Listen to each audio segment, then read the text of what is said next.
नमस्कार दोस्तों, मेरा नाम है सौरभ कटारिया और पेरिस ओलंपिक 2024 में भी भारत की शानदार शुरुआत हो चुकी है। भारत की बेटी, भारत के गौरव मनु भाकर ने पहला मेडल जीत लिया है इस ओलंपिक में। इन्होंने कांस्य यानी ब्रॉन्ज मेडल जीता है और हमारे देश को गर्व करने का मौका दिया है। बहुत बहुत गर्व करते हैं हम अपने देश की बेटियों पर। और मनु भाकर ने देश का जो सर है वो निश्चित रूप से ऊंचा किया है और सदैव मतलब हमेशा याद रखा जाएगा मनु भाकर को। अब इन्होंने जो ये कारनामा किया है, ये किया है 10 मीटर एयर पिस्टल में, मतलब निशानेबाजी में इन्होंने 10 मीटर एयर पिस्टल में कारनामा किया है। लेकिन क्या आप जानते हैं इससे पहले मनु भाकर ने क्या किया हुआ है और ये कौन थी? ये अचानक से नाम सामने आया है मनु भाकर का, सब जिक्र कर रहे हैं कि मनु भाकर ये हरियाणा की रहने वाली है, झाज्जर जिले की। लेकिन इससे पहले ये 2017 और 18 में सेंसेशन बनी थी पहली बार। अभी इनकी एज 22 साल है, लेकिन 2017 और 18 में ये सेंसेशन बनी थी। इन्होंने ऐसा कारनामा किया था।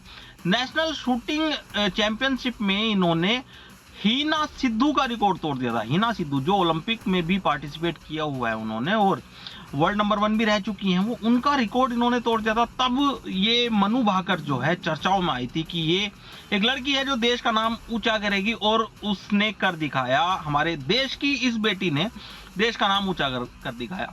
पेरिस ओलंपिक 2024 में भारत के लिए पहला मेडल लाने वाली ये एथलीट बनी है और इन्होंने ये कारनामा किया है और हम नाज करते हैं अपने देश की इस बेटी पे। और आपको एक बात जानकर और हैरानी होगी कि ये मार्शल आर्ट चैंपियन भी है, मतलब इनको मार्शल आर्ट्स भी आते हैं।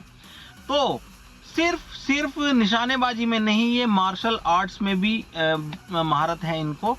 तो बहुत टैलेंटेड है, बहुत आगे जाएंगी मनु भाकर को ढेर सारी शुभकामनाएं। और पूरे देश की तरफ से हम आभार व्यक्त करते हैं कि हमारी देश की इस बेटी ने हमें गौरव करने का और ओलंपिक जैसा बड़ा इवेंट और उसमें कांस्य पदक लाई है हमारे देश की बेटी। तो ये बहुत बड़ी बात है और बहुत अच्छी बात है। और हमारे देश के जो और दूसरे एथलीट हैं, बस हम यही उम्मीद करते हैं कि ओलंपिक में और मेडल आए, ढेर सारे मेडल आए, सिल्वर, गोल्ड, कांस्य जैसे भी आए, बस मेडल आए।